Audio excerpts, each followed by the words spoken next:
Local tech companies are hoping to get a share of Ottawa's new plan to boost defense spending. CTV's Karis Mapp now on how the Prime Minister's announcement last week is creating waves of hope in Waterloo Region's innovation sector.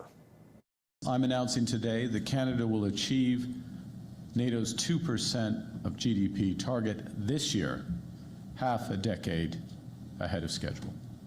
That was Prime Minister Mark Carney's announcement last week, amounting to roughly $9.3 billion in new defence spending.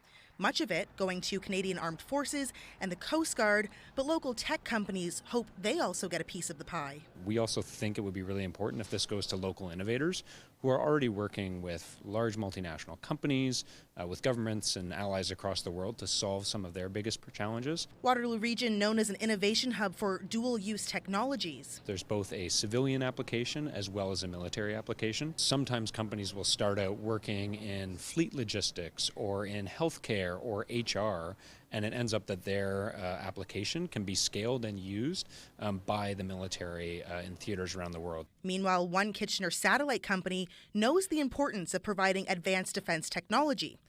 Skywatch first gained recognition leading up to the invasion of Ukraine in 2022. There was some rumor of tanks gathering near the western Russian border.